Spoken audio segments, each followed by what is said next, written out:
राम राम सा, जय जवान जय किसान, जाट बलवान जय भगवान। भारत के विदेश मंत्री रहे और पद्म विभूषण से सम्मानित कुंवर नटवर सिंह जी का 95 साल की उम्र में देहावसान हो गया है। भारतीय राजनीति के एक महानायक के रूप में, भारत की विदेश नीति के कूटनीतिज्ञ के रूप में और कई देशों के उच्चायुक्त और राजदूतों के रूप में उनकी अपनी सेवाएं रही। 31 वर्ष का उनका विदेश सेवा का कार्यकाल और उसके बाद में विदेश मंत्री, इस्पात और खान कोयला मंत्री, कृषि राज्य मंत्री जैसे बहुत से महकमों का प्रभार भी उनके पास रहा। 2 बार भरतपुर की लोकसभा सीट से सदस्य निर्वाचित हुए। इसके साथ ही वो राज्यसभा के सांसद भी रहे और संसद की विभिन्न समितियों के सदस्य और चेयरमैन भी रहे। कुंवर नटवर सिंह जी ठाकुर देसराज जी के बाद जाट इतिहास लिखने वाले दूसरे बड़े इतिहासकार हुए, जिन्होंने भरतपुर के जाट साम्राज्य का और राजस्थान के जाटों के साथ साथ किसान कौम का और भारत के विकास में जाटों की भूमिका को लेकर बहुत कुछ लिखा है। वो एक विद्वान राजनेता, बहुत ही शालीन और संजीदगी व्यक्तित्व के धनी थे और इसके साथ ही उन्होंने जो स्पीच या उनके जो आर्टिकल्स हैं वो आज भी देश और दुनिया के लिए एक बहुत बड़ी नज़ीर के रूप में देखे जाते हैं। कुंवर नटवर सिंह जी का बेटा जगत सिंह वर्तमान में नदबई से विधायक है। वो भरतपुर के जिला प्रमुख भी रहे और कुंवर नटवर सिंह जी की जो राजनीतिक और सामाजिक विरासत है उसको आगे बढ़ाने का भी वो विनम्र प्रयास कर रहे हैं। कुंवर नटवर सिंह जी जब विदेश मंत्री थे तो उनकी योग्यता और विद्वता का लोहा पूरी देश और दुनिया में माना जाता था और लंबे समय तक उन्होंने स्वस्थ जीवन भी जिया। अब 95 साल की उम्र में लगभग व्यक्ति शतायु हो जाता है तो उसके बाद में उनका जीवन जो है वो ढलान की ओर था और दिल्ली के मेदांता हॉस्पिटल में उन्होंने अंतिम सांस ली है। दिल्ली में ही उनका अंतिम संस्कार किया जाएगा। लेकिन कुंवर नटवर सिंह जी जो पद्म विभूषण से सम्मानित हैं, ऐसे महान कुंवर नटवर सिंह जी की योग्यता, विद्वता, क्षमता और उनके अप्रतिम योगदान को युगों युगों तक याद रखा जाएगा। टीम जेवीपी मीडिया ग्रुप की ओर से उन्हें भावभीनी श्रद्धांजलि है। दिल्ली के विज्ञान भवन में एक कार्यक्रम में मुझे उनसे व्यक्तिगत तौर पर मिलने का मौका मिला। भरतपुर में भी 1-2 प्रवास पर मिलने का मौका मिला। जयपुर जब वो आते थे तब मुझे उनसे मिलने का मौका मिला। बहुत सारा अनुभव उनका है। साथ ही जब एक बार महाराजा सूरजमल जी की जयंती पर 13 फरवरी को बड़ा आयोजन जयपुर के विद्याधर नगर स्टेडियम में कुंवर नटवर सिंह जी के नेतृत्व में हुआ था और ये समझो कि उसके बाद से महाराजा सूरजमल की जयंती पुण्य दिवस पर बड़े आयोजन देश भर में होने लगे।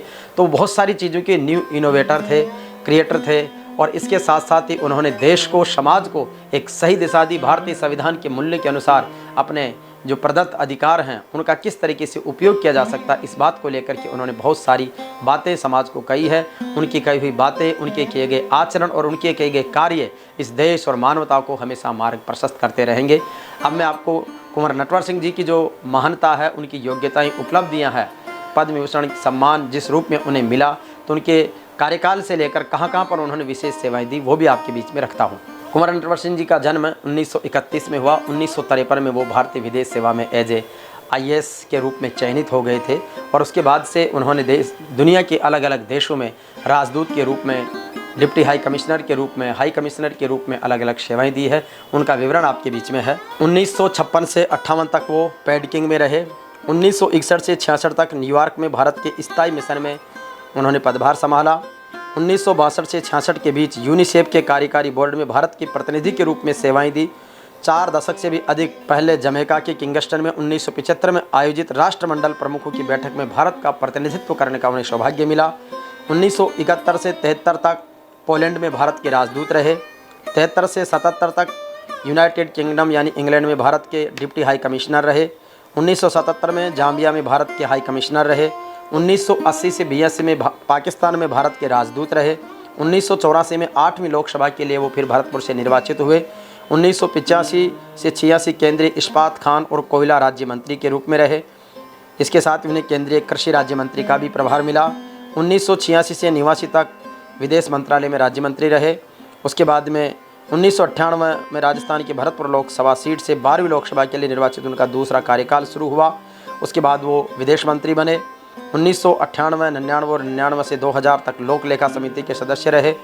98 से 99 विदेश मामलों की समिति और इसकी उप समिति के सदस्य रहे। विदेश मंत्रालय की परामर्शदात्री के सदस्य रहे। राजनयिक के रूप में उल्लेखनीय सेवाओं का करियर रहा और जैसा कि मैंने बताया कि 31 साल की उनकी सेवाएं अपने आप में बहुत अद्भुत है और उन्होंने जो शिक्षा है वो अमेरिका और इंग्लैंड के प्रतिष्ठित विश्वविद्यालयों से भी प्राप्त की।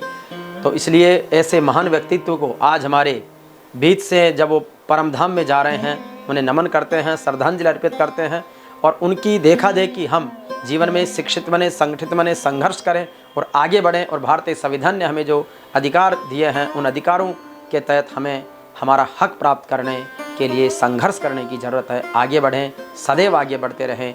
एक बार पुनः कुंवर नटवर सिंह जी के उस महान व्यक्तित्व को मेरा सत सत नमन, विनम्र श्रद्धांजलि, सादर नमन। राम राम सा। जय श्री राला बाबा धाम किवाड़ा की।